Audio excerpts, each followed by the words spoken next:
I think that, yes, there is one more video about Sir Clive Sinclair in me, the big profile one. Although he's been covered by me a lot, he's always been covered by me in a certain way.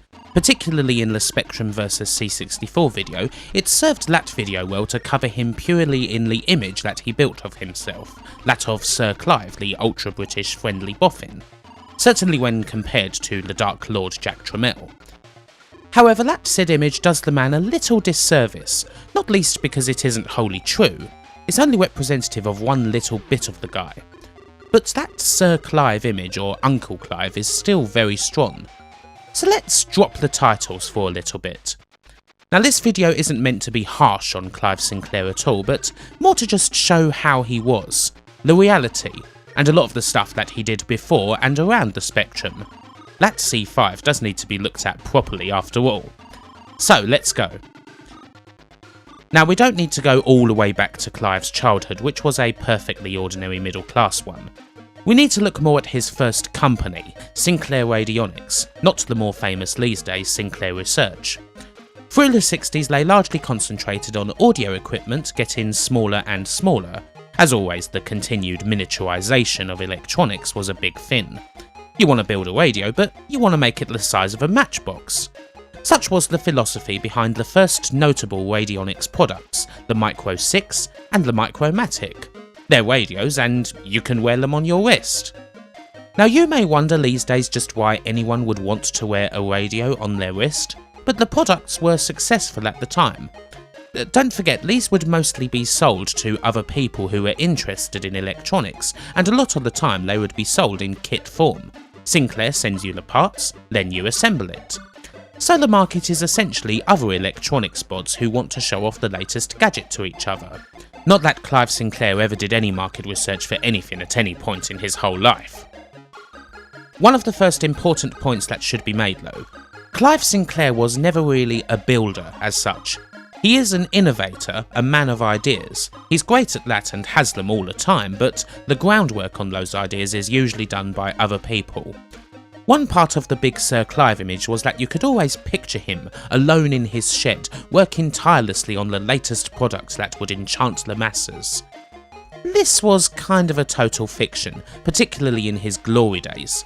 He had plenty of ideas, but the practicalities of design and the work to make them a reality, in spite of the cheap and oft poor quality components that were budgeted by Clive, gotta save money somewhere after all, was given to other people like, for example, Christopher Curry, Sinclair's right-hand man, often seen as the man who Clive mentored. Curry joined up with Radionics in 1966 and stayed there for 13 years. Indeed, Curry would have a big hand on what would probably be considered Radionics' most successful product, the Sinclair Executive from 1972, the world's first slimline pocket calculator. It was only a basic calculator and it wasn't exactly that well made, but while the appeal of a radio on the wrist is questionable, though certainly workable with a few tweaks like adding a headphone jack and putting it in your pocket, the appeal of a pocket calculator is massive. This is from a time when calculators were still relatively large and often required mains power in order to use. The Executive was an immediate success and it would make Radionics and Clive Sinclair their first millions. It's perhaps not much of a spoiler to say that over his career, Clive's hit rate when it comes to products was not great. Indeed, you could even say, if you were being particularly harsh, that of everything, 2 of his products were actual major successes. One of them should be obvious to anyone watching, and the other is the Sinclair Executive. Oh, by the way, I'm also including the ZX80 and ZX81 in the first one. But the Executive would not have been possible without Chris Curry and the chief engineer at Sinclair Radionics, Jim Westwood. But success is fleeting. You're only as good as your last product. In 1975, Clive would lay his first golden turd, one that's right up there with all the others. The dreaded Black Watch. It's supposed to be a digital watch, one that only illuminates when touched, and a product that claimed to have no moving parts, nothing that could go on, and would give accuracy never achievable by even the most precise mechanical engineering. That's not me being flowery, by the way, that's a part of the Black Watch's press blurb. The watch did none of those things. In fact, it failed at them all spectacularly. First off, the question of battery life. It was claimed that the Black Watch would last for a year. In reality, the Black Watch ate power in Pac-Man-esque fashion, and the battery life was closer to 10 days. Yes, days. Replacing said battery was also nearly impossible due to the way the watch had been designed. You'd have been better off spending £25 for another pre-made Black Watch. You could spend 20 for the watch in kit form, but good luck with that. Building the thing was a nightmare too. Actually, you'd have just been better off buying an analog wristwatch in the first place, wouldn't you? And when the battery was on, the watch was actually rubbish at telling the time. Even the slightest temperature change would throw it off whack, meaning that it would hardly ever tell you the right time. And well, the thing could fail in every single way possible.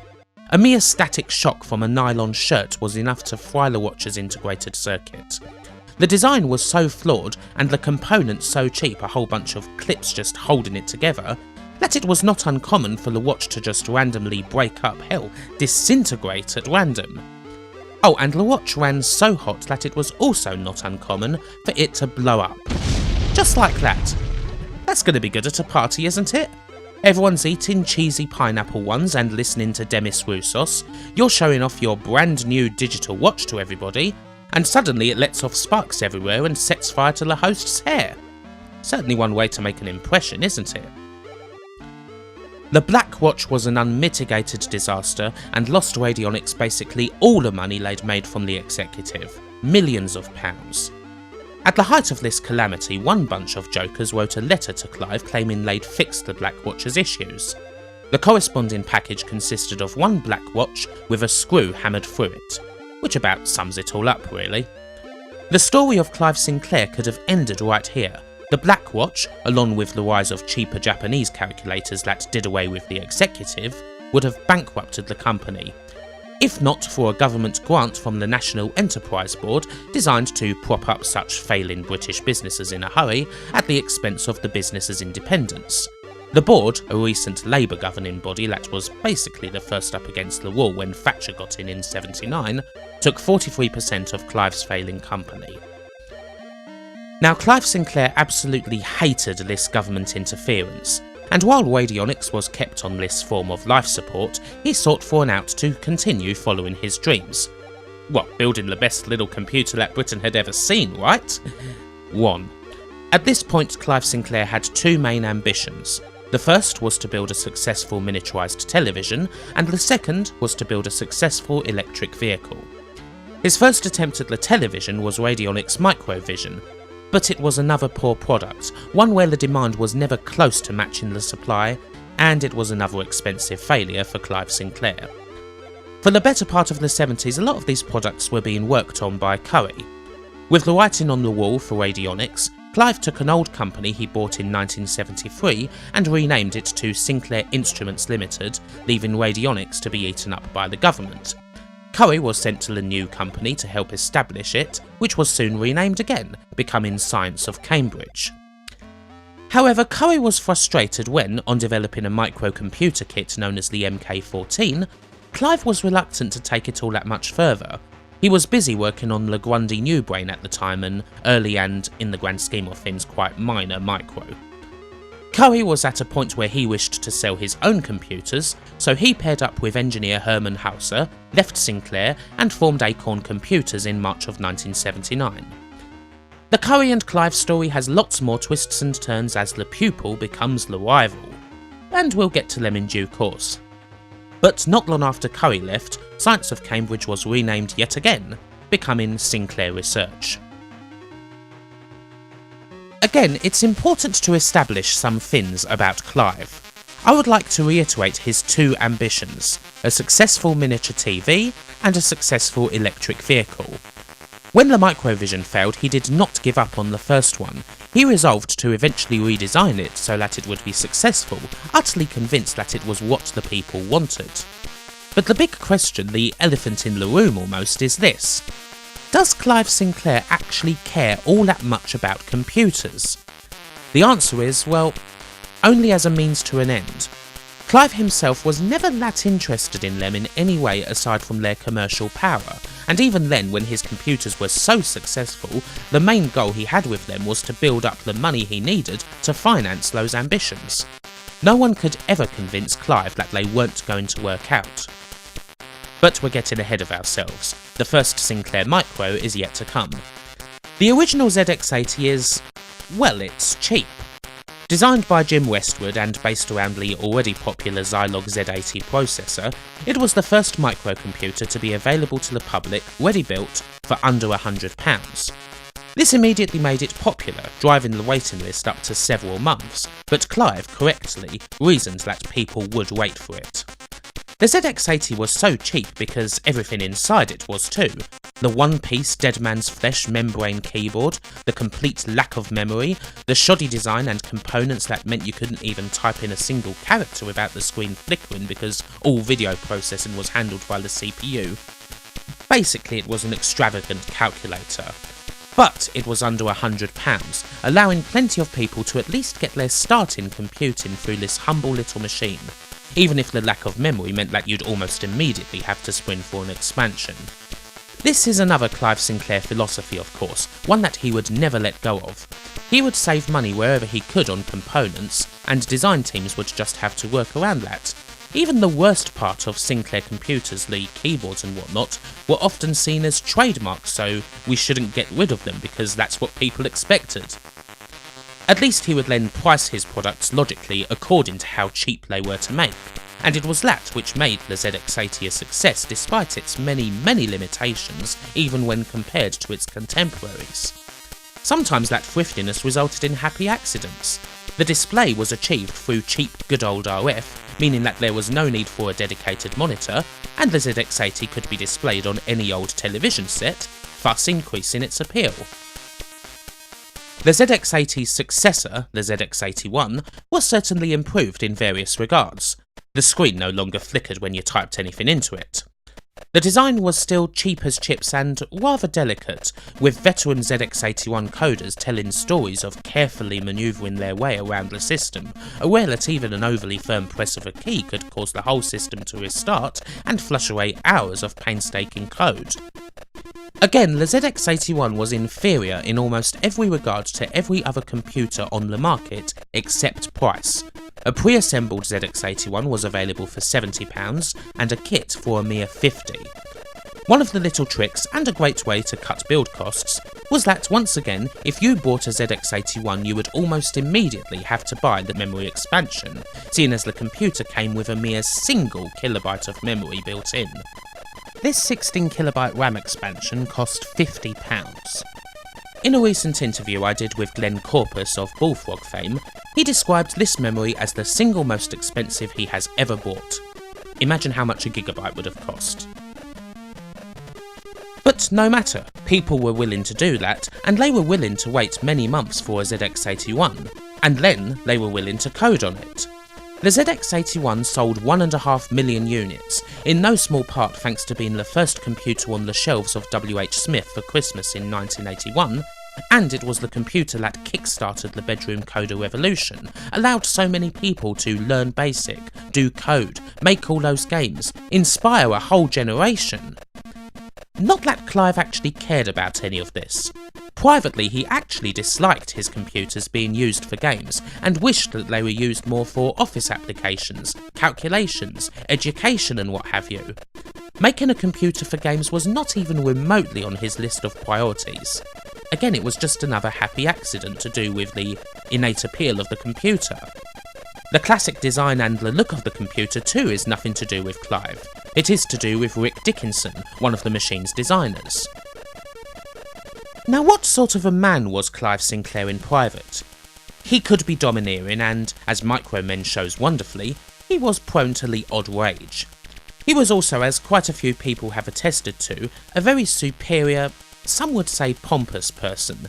He believed utterly in his own ability, in his own ideas, and that everything he did was right, and he despised any kind of interference outside of his team, hence why he was so immediately eager to get rid of that government control and abandon radionics. I mean, what do they know about electronics? Now, this isn't to say that he was a dislikable person at all. Indeed, these traits are kind of common, some would even say essential, amongst all of the mercurial folks who got this whole computer ball rolling, people like Steve Jobs and what have you. And hell, he's a saint compared to a guy like Jack Tramiel. But Clive's brilliance was to create a public image, and that started around the time of the ZX81 with the help of his advertising agency Primary Contact. They created what was, pre-knighthood, known as Uncle Clive, a smiling, somewhat affable and thoroughly British boffin who wishes to sell a computer to everybody in the land. And hell, that part is true of both Uncle Clive and Clive Sinclair, even if it's for different reasons. And it's important to have something like that too. When dealing with something back then like computers that's wholly new to most people, you want someone who's going to smile and put you at ease, tell you that everything's going to be just fine and calmly lay out the reasons why you need a computer in your life. And it totally worked. Uncle Clive was the face of the British microcomputer boom from the beginning. He was welcoming, like an enthusiastic if idiosyncratic schoolteacher, a real-life Q from James Bond. And, well, not being funny, but he was British. He wasn't Japanese, in other words. People like Chris Curry could only dream of having Uncle Clive standing with the people and the press. Talking of which, as we now head towards 1982 and the glorious success of the Spectrum, the computer that built from the groundwork laid by both the ZX80 and ZX81 and took it into the stratosphere, we turn back to the ever more strained relationship between the master and his pupil, and the event that would truly make them bitter rivals. The government's choosing of a microcomputer that would be at the heart of their own IT drive. Let's not forget just how bleak everything was in early 80s Britain. How industry was collapsing, how high unemployment was, how Ghost Town by the Specials was at #1, how entire towns were basically being dismantled and so forth. As Thatcherism continued to hit hard, the government needed to put their eggs in some sort of basket, some newer industry that wasn't going to shit in the same way that automobiles, the rails, mining, steel and so forth were, and they chose IT. For the flagship computer of this drive, the government did not choose the ZX81, or indeed anything by Sinclair Research. Instead, they chose an Acorn computer, what was then known privately as the Acorn Proton and is more popularly known as the BBC Micro, partly because it would feature in TV programmes such as Making the Most of Your Micro over most any other computer out there. To say that Clive Sinclair was furious about this was an understatement, and the result was a press war where Clive talked about how the government was ignoring the true computer of the people, and Chris Curry talked about how inferior the ZX81 was compared to the Micro. This was a press war that Clive, thanks to his image and so forth, won handsomely. But still, despite a semi-successful drive to get the ZX81 into schools, the BBC Micro had the educational market virtually sewn up, which again perhaps hurt Clive a little bit. Clive doesn't want gamers and bedroom coders, he wants credibility, schools, officers and the like. He wouldn't get it, perpetually annoyed at what his computers were good at. And much the same was true of the Spectrum 48K, only on an even grander scale. Any talk about how good the machine would be for your spreadsheets, homework, whatever, largely fell on deaf ears. The games, that's what mattered. It might be a surprise to people considering how many games there were from 1983 to 1984 and beyond, that the Speccy was basically never marketed as a games machine until Alan Sugar got a hold of it in 1986, certainly not by Sinclair anyway. But the government overlooking Sinclair's computers was not much of a stint when both the ZX81 and especially the Spectrum sold millions, regardless of anything that was said in the media. Really, all he would ever have to do was point to those numbers. Just like the ZX81, the fact that the Spectrum was mostly inferior to its competitors, or that it was in many ways impractical and badly designed, what with its rubber keyboard and its now ludicrously complex one-touch command system, didn't matter. The people loved it anyway, and at £175 it was nearly half the price of a standard BBC Micro Model B with 16K more memory. And in advertising, those were the only numbers that mattered. In 1983 alone, Sinclair Research made a profit of 13.8 million. In 1984 they topped that by 400 grand with a turnover of over 75 million. Regardless of the BBC Micro having the branding and the nod from the government, The Spectrum was the true computer of the people, and at the end of 1983 that was recognised when Uncle Clive became Sir Clive, championed by Thatcher herself as the new face of British industry. It was certainly quite the rise from the ashes, seeing as the government had saved his arse 7 years previous. Sir Clive Sinclair was now the new poster boy for British entrepreneurialism and capitalism. And if you know anything about him, you know just how ridiculous a statement that is. I guess now we come to the other important thing that needs to be noted, the one that should be painfully obvious. Sir Clive Sinclair was a terrible, terrible businessman. Not terrible in terms of treating people like garbage or anything, or being massively greedy, but terrible in terms of not understanding business. In later days it's something that he has freely admitted. He was an innovator, a personality, as I've said, a great ideas person. But it's hard to think of anyone less suited to business than Sir Clive. He never even understood or flat out rejected the things that made his most successful products sell. And even at this stage, with the Spectrum riding so high, he would never let go of those two ambitions, the tiny television and the electric vehicle. Oh, and to really rub it in the nose of that Chris Curry, another computer that will be taken up by businesses, that will be taken up by schools, but preferably businesses. This will attain the credibility that Sir Clive, for whatever reason, thought that he lacked. In 1984 he began to unleash them. Having previously failed with the Microvision, Sir Clive's last and biggest pusher to handheld TV was 1984's TV-80, which he spent £4 million on. The TV-80, while smaller and flatter than his first attempt, is arguably a worse product. As magazines of the time like New Scientist pointed out, manufacturers of pocket TVs were gradually moving towards altogether better displays than the flat CRT that Sir Clive was using, liquid crystal and what have you. The market being a lot fuller this time didn't help either. Sony's Watchman had already been out for a couple of years. The TV-80 wasn't ever going to have a place, and it sank like a stone. Not to say that the pocket TV is in and of itself a bad idea. I mean, tons of us have one now on our smartphones. But alas, while Sir Clive was one of the pioneers of the micro television, he never made a single penny from any of them. But the TV-80 was a relatively small failure compared to the other two. Even Sir Clive couldn't convince Sinclair Research as a whole to get behind the C5. He had to make up another new company, Sinclair Vehicles, in order to get the project off the ground. This project though, more than anything, was the one right at Sir Clive's heart. He'd been interested in the idea of electric vehicles since the 1950s, had done some research with Chris Curry back in the early 70s, and prototype vehicles such as the C1 had been in development since 1979. If nothing else, Sir Clive believed passionately in the C5, to the point where I honestly believe that he would have given up the sale of 50 million Spectrums in order to sell 50,000 C5s. I've had the privilege of seeing a mint condition one close up and in the flesh, and geez, it's a beautiful piece of machinery, possibly prettier than anything else Sinclair ever made, and so gloriously 80s to boot. But those looks, well, they can be deceiving. So, the C5.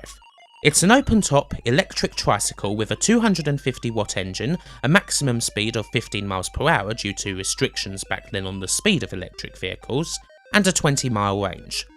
Before anything else, does that sound to you like a serious replacement for a car? Something that you would like to use on a busy road? Because that's exactly how Sir Clive Sinclair tried to market it. I'd like to stress this, the C5 itself is not a terrible product, far from it. All the terribleness about it comes from how Sir Clive tried to sell the C5. The immediate troubles came on the vehicle's launch day, at the Alexandra Palace in London on the 10th of January 1985. It was a glitzy launch, lots of models, both of the electric tricycle and big tits variety, lots of brochures, even a computer game, presumably C5 Clive, which I'm showing here, and of course, lots of press attention. There's one big problem already though. Can you spot it? Well, who on earth would think it's a good idea to launch an open-top vehicle in January? In Britain? Conditions were not exactly the best, let's put it that way. The worst part of the whole day came when the press were invited to try out the machines that were there. Some petered out after a few seconds because, shockingly, the vehicle wasn't that good in bad weather. The advertised maximum speed of 15 miles per hour, again in these conditions, was more like 5. Some couldn't even manage to get the vehicle up the light slopes that were dotted around the grounds of Alexandra Palace. Even the legendary racing driver Stirling Moss utterly struggled with the machine. It was a catastrophe, and the press reaction was immediately savage. People questioned the safety aspect too. The C5 was so small, the user appearing to be right down on the road. Would a lorry, for example, even be able to see the C5 at all as it bared down the back of one or turned into one at a corner? Sir Clive tried to refute this, but no one was listening. It didn't matter if the C5 was a potential death trap or not. It stuck. Still, people were curious to see just what it was about, and Sir Clive was selling them for £399. But not enough people. After a short burst of interest and sales of around about a few thousand, the product basically stiffed. Which was bad, as around 14,000 C5s had already come off the production line. Sir Clive earnestly believed that the machine would be a major product, that it was what the people wanted, that it was a serious alternative to a car. Why did he believe that? Well, he just did, because Sir Clive knew best. He hadn't done any market research at all at any point to see if anybody was actually interested. The whole development of the product, the mass production by the Hoover Company, the £3 million advertising campaign, the £7 million spent just to set up Sinclair vehicles, it was all based on what Sir Clive believed. Which is the sort of crazy you almost have to admire due to just how batshit it is. The C5 was discontinued in August of the same year, with the remaining stock sold off to someone else to try and have a go. The disastrous, millions-losing failure of the C5 was all about completely boneheaded marketing. In no way should the machine have ever been made out to be a serious vehicle, something that could be used on a busy road. It so clearly wasn't. The C5 was, or should have been, basically an expensive toy. The company that bought the remaining C5 stock of 7,000, LR, had little trouble shifting them based on it being an expensive toy, one for you or your kids to pooter around with in the garden or on your land or whatever. In fact, they sold those C5s for over double the price that Sir Clive had sold them at, £700, having paid £75 per unit for the stock. Business in a nutshell, innit? Buy a supposed vehicle for the people for peanuts, sell it to rich assholes for a bomb. The stink of the C5 hung around electric vehicles in the country for many years after, with every single attempt being greeted with, "Oh God, it's not another C5, is it?" This basically lasted until the arrival of the Toyota Prius. The C5 is a good product, there are still enthusiasts, there's still very much a cult following, and a good condition working C5 will set you back around £1,000 these days, and that's going to increase. But Sinclair just had no damn clue about business and what his product actually could do. He believed in something so steadfastly and stuck to that till the death in spite of all evidence to the contrary. But no, the infamous C5 is not terrible, as a product at least, even if it unquestionably was the most damaging. But the worst product, for me? Well, that honour goes to the QL, which hilariously stands for Quantum Leap, the one that blew a hole in his computer business. While not as spectacular a failure as the C5, it's just a rubbish product in so many ways. The QL was designed to be Sinclair's business machine, a credible 128K computer that was comparable to machines such as, in particular, the original Apple Macintosh, complete with all the business software you need right out of the gate. For many reasons, it failed utterly. First off, like so many Sinclair products, it was dogged by technical problems, in part due to being released way too early. Early QLs literally shipped with a dongle already hanging out the back of them that contained the rest of the firmware that wasn't on the board. So yeah, that's the level we're kind of at here. Sir Clive was so eager to launch the product that when he did so in January of 1984, there was no complete working prototype in existence. Just, yeah, utterly ridiculous really. People who ordered in January, having been promised by Clive that they would have a QL in 28 days, had to wait until April before deliveries even started, and the Advertising Standards Authority would soon slap Sir Clive on the wrist for his promises. Here's another remarkable fact about how the computer's designed. It was designed around the Motorola 68000 architecture, the same thing that would be used by the Macintosh, the Amiga, and the Atari ST to introduce proper desktops and GUIs to the world of computing. The QL, however, used it so that its QDOS OS would be faster. Basically, it was a faster BASIC. And it used a stunted version of the architecture, the 68008, that was only capable of 8-bit processing, because that was cheaper. Talk about missing an open goal. Another huge QL failure lay in something that Sinclair had tried and failed to introduce for the Spectrum the previous year, the microdrive, which was sort of a tape inside of a cartridge. Sir Clive championed these as cheap and superior alternatives to the floppy disk, but no Spectrum owner bothered to take them up. They were happy with their cassettes.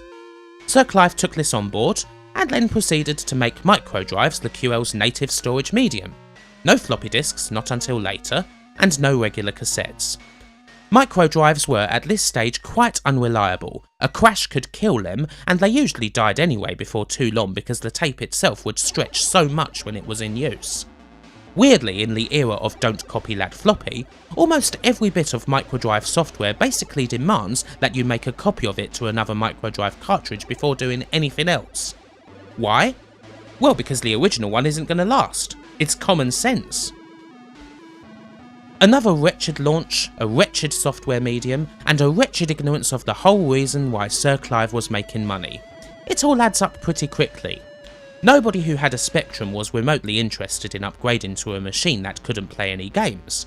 And the people who Sir Clive was aiming at, the businesses, they already had IBM PCs. What did they need of Mr. Spectrum with his gamesy computers that aren't that good? This thing was just hopeless too. The QL was absolute torture to work with in every way. Saving changes to a Word document was a multi-step process that took nearly 5 minutes to pull off. No one in the world that Sir Clive wanted to be in actually took him seriously, and the sad thing was that they were perfectly right to not do so. The QL was a disaster, and honestly one of the most one-headed, pig-ignorant, and flat-out worst computers ever made. You could point to some people like Linus Torvald, he of Linux fame, being inspired by having a QL once upon a time, but I'm not sure if someone deciding that because there's no software about anywhere that they're just going to have to learn to make it themselves is something that reflects wholly well on a computer.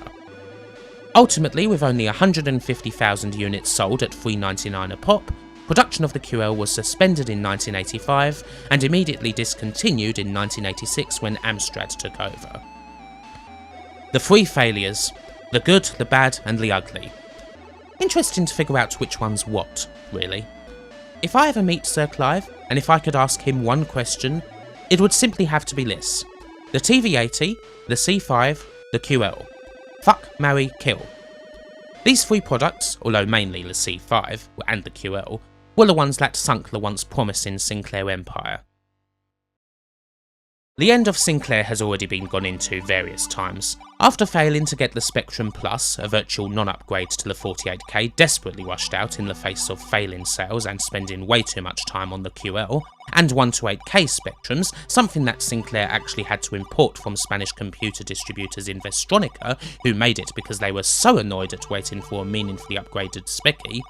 The writing was on the wall, and Alan Sugar of Amstrad, the complete opposite of Sir Clive in every possible way, thankfully including business acumen, bought the Spectrum in 1986. Sugar becomes the new face of British capitalism, even if he's not necessarily one that the Tories would want to invite to a dinner party, what with that accent and everything. I mean, what if he asks for jelly deals? What are we going to do then? Anyway, Clive was left with the Sinclair name and whatever was left of his vehicles. Again, something else people might wonder. Why did Sir Clive Sinclair never actually stay in computers?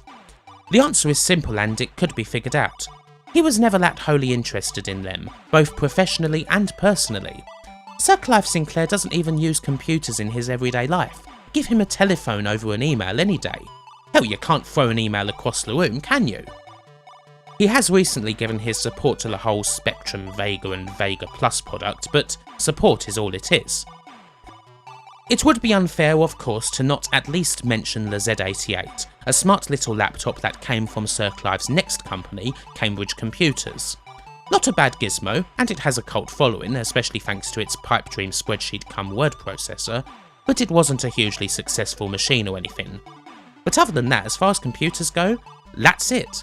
Sir Clive Sinclair in the years since has largely concentrated on vehicles, and since 1990 Sinclair research has mostly consisted of Sir Clive and no more than a couple of other people. There was an electric bike, the Zyke, which failed to capture people's imagination. Also in bicycles, Sir Clive and Hong Kong company Dakar were behind the fairly successful and long-lasting A-Bike, a fold-in bicycle from 2006. In 2015 they successfully kick-started an electric version. But anything beyond that still eludes Sir Clive. In 2010 he introduced the prototype of the X1, a C5-esque electric scooter. Press reaction was immediately savage and mocking, with ghosts of the C5 being conjured up almost immediately, and while the X1 was supposed to come out in 2011, nothing has been heard of it since that prototype. 25 years after the fact, Sir Clive still cannot launch an electric vehicle. Even the electrified A-Bike is almost totally pushed by Dakar, with Sir Clive nowhere to be found. The Sir Clive of now is still regarded not just as an industry legend, but a British legend, a national treasure, someone who always pops up whenever a certain event has to be commemorated to tell some good old-fashioned tech stories. But of course it's not like Sir Clive's ever really stopped. Even now, aged 76, Sir Clive Sinclair, God love him, isn't slinking away into retirement. He's still always looking at ideas, prototypes and so on. He is indeed at this stage as close to the classic Uncle Clive image of the boffin experimenting in his shed than he has ever been. Age has dulled some of the more acerbic edges to his personality. He is now firm friends again with Chris Curry, his former consigliere turned fierce rival. This after things got so heated back in the day that on Christmas of 1984, upon a chance meeting in Cambridge's Baron and Beef pub, a techie hotspot, Clive attacked Curry with a newspaper and a big shouting and shoving match ensued. Can you blame them? Thankfully things resolved somewhat before an epic pub-destroying brawl broke out between Sinclair and Acorn employees. This was not Lecrae's and Richardson's only with chips instead of guns. Besides, Acorn had their own problems back then. That's the sort of story you might just hear from Sir Clive, in spite of his constant creation, and whether or not such things that are in Micromen are true. There will always be a slight tinge of sadness though, the what-ifs, the unfinished sentence. For one thing must hurt Sir Clive, to not be taken seriously. And while he is unquestionably given the status that he deserves, nobody has actually taken Sir Clive Sinclair seriously since about 1985. I imagine that the X1 episode, with the lethal precision that the tech and general press nipped it in the bud, must have hurt quite a lot. But hopefully this video has helped paint a more real picture of Sir Clive than that legend. He is a real person after all, not an advertising agency creation. And it should be stressed that he is, certainly for me, a very likeable person. If his biggest crime is being rubbish at business, well, that's hardly a hallmark of being a bad person, is it? Often it's quite the opposite. Was he ridiculously steadfast in his ideas to the point where he would listen to nobody? Yes, but again that's not something that actually hurts people. Clive wasn't a greedy person. He never once sought out to actively screw somebody else over. He usually shot himself in the foot as opposed to shooting anyone else. And in the end he credited the people, the great designers and engineers that built the products that he came up with. The real Sir Clive then, an innovator, a man of ideas, a populist, a true believer in those ideas right till the end, even if that infused him with a certain superiority and pomposity at times. Is that all? I mean, geez, compared to most of the people I cover, he's a bloody saint.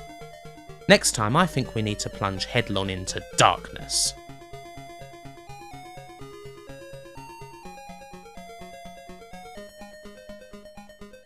Many thanks for watching this video on the real but still rather good Clive Sinclair. If you liked this video, please consider liking it, as well as subscribing, also following me on my Facebook and Twitter, and also maybe even supporting me on my Patreon. Right, okay, I have some people to thank, no sinning, but today I would like to thank Jason Leach, Taylor Armand, Martin Pataki, Mark Johnston, Twisted Squote, Joel Hartman, Grant Butler, Ell O'Brien, Peter Sidorn, Phil Tapwog, Ben Kokur, Jamie Hampshire, Olaf Albeen, Keith Barlow, Tiago Pereira dos Santos Silva, Jake Elwich, Dragon Sexmaster, Vishar D, Lee Norris, Romeo, Grafin Blackpaw, Tim Lintz, Robert Kelly, Mark Brooks, Stuart Ashen, Radek, Alexander Green, Greg Olson, Gerard Morris, Ken Barraclough, Alvaro Gonzalez, Marco, James Idd, Mark Johnson, Novel, Robin Banks, Johan Eriksson, Hagenator, Jamie Davenport, Stephen Hornsby, and Christian Earnshaw. Thank you so much. There are other names, but they'll be in the next video alone. Thank you for all your brilliant support. Next time, having looked at such an affable person, I think it's about time we looked properly at the Dark Lord. I'll have a profile of Jack Tramiel and all the stuff that he did. So that's what's coming next, but until then, I shall have to say as ever, wherever you are, and whoever you be, have a good one, take care, and I'll see you next time. Bye for now.